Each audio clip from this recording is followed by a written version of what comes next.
Korupsi merupakan salah satu masalah besar yang masih dihadapi Indonesia hingga saat ini.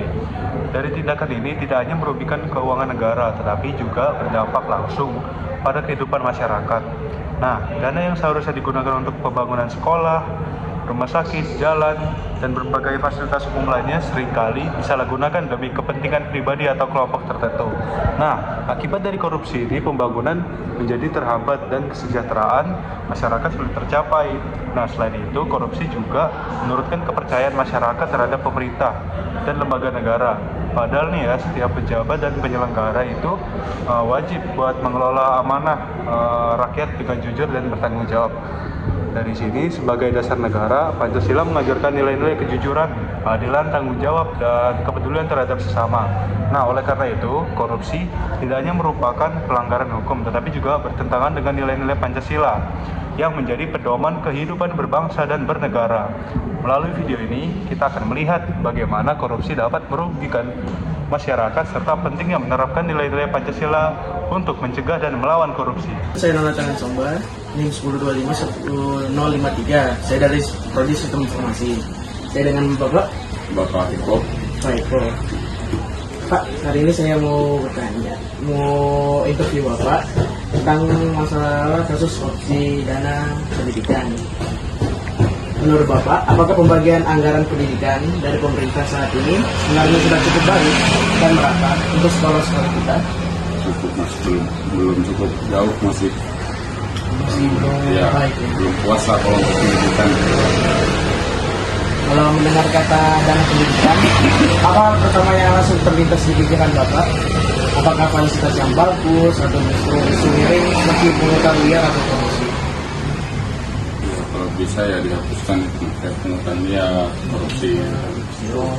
Pendidikan kan kedepannya mungkin bisa ya, Indonesia ini tidak mendarat lagi ya. Di lingkungan sekitar Bapak, apakah masih sering lihat sekolah yang fasilitas kurang atau bangunannya rusak? Ada anggaran pendidikan dari pusat itu sudah benar? Terus sebagian sekolah sih masih ada yang kurang banyak lah. Iya masih banyak kurang layak atau bangunannya kurang. Kita korupsi dana pendidikan seperti dana bos, menurut Bapak siapa pihak yang paling dirugikan? Apakah anaknya, sekolahnya, atau Semua lah mas, semua? semua sudah merasa dirugikan. Katanya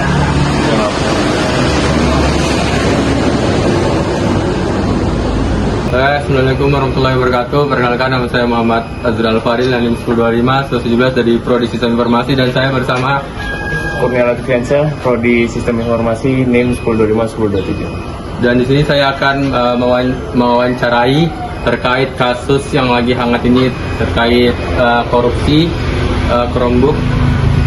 Jadi langsung saja, menurut Mas Kurnia, apakah pembagian anggaran pendidikan dari pemerintah saat ini sebenarnya sudah cukup baik dan merata untuk sekolah-sekolah kita? Menurut saya belum sih, karena masih ada sekolah-sekolah yang belum dapat. Jadi yang dapat itu baru yang sekolah yang dikenal-kenal saja, belum yang sekolah kecil-kecil. Oke, baik. Lanjut ke pertanyaan kedua. Kalau mendengar kata dana pendidikan, apa hal pertama yang langsung terlintas di pikiran Anda? Apakah fasilitas yang bagus atau justru isu miring seperti pungutan liar atau korupsi? Berdasarkan pengalaman sebelum-sebelumnya, dana pendidikan itu menurut saya masih biasa-biasa saja ya. Tidak ada yang terlalu wah gitu.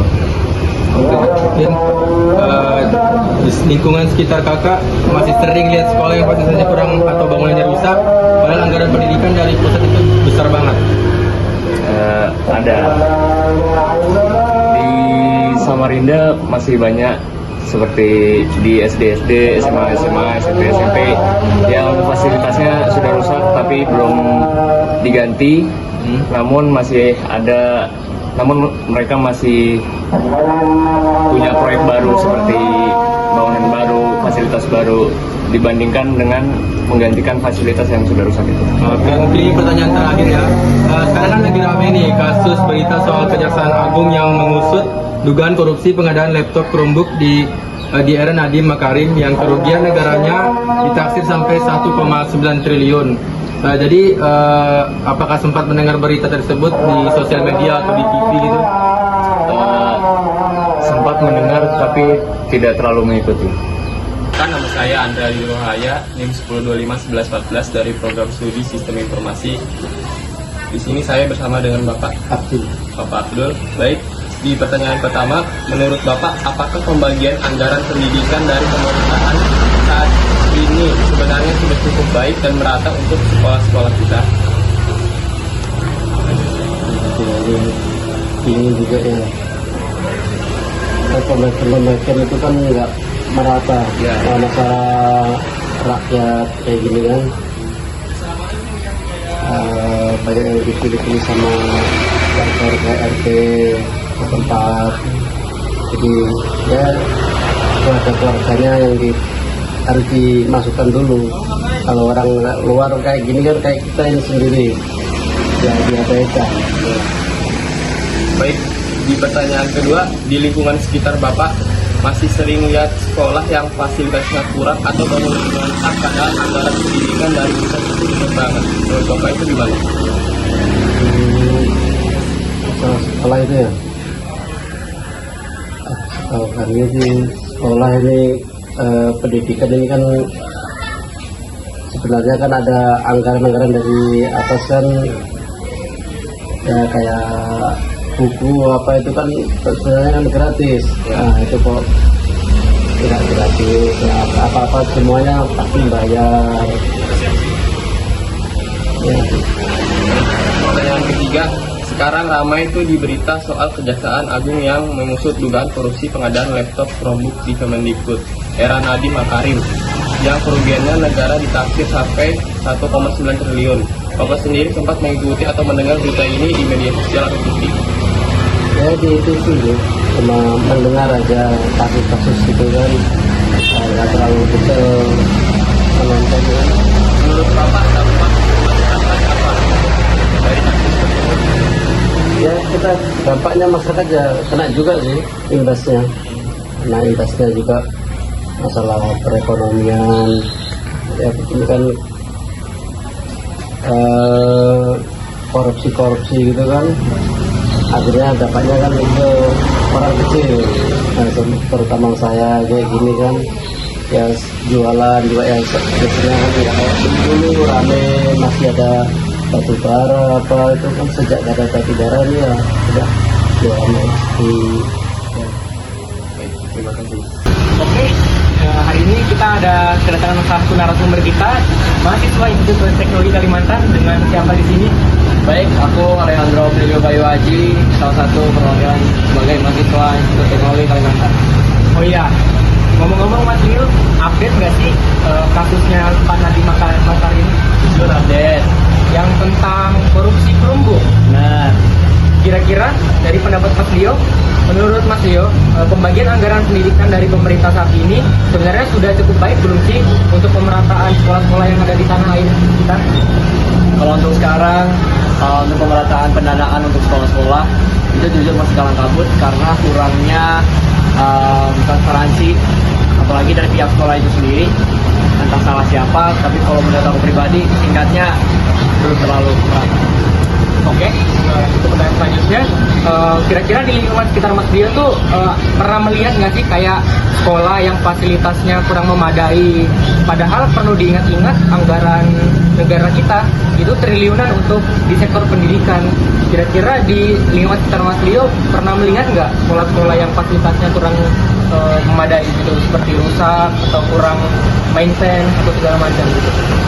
Kalau untuk pengalamanku masih banyak, terkhususnya di Balikpapan sendiri. Kalau untuk fitur pendanaan itu, ya itu pasti ada triliunan itu untuk seluruh Indonesia. Dengan banyaknya ribuan hingga hampir jutaan sekolah yang ada di seluruh negara kita ini.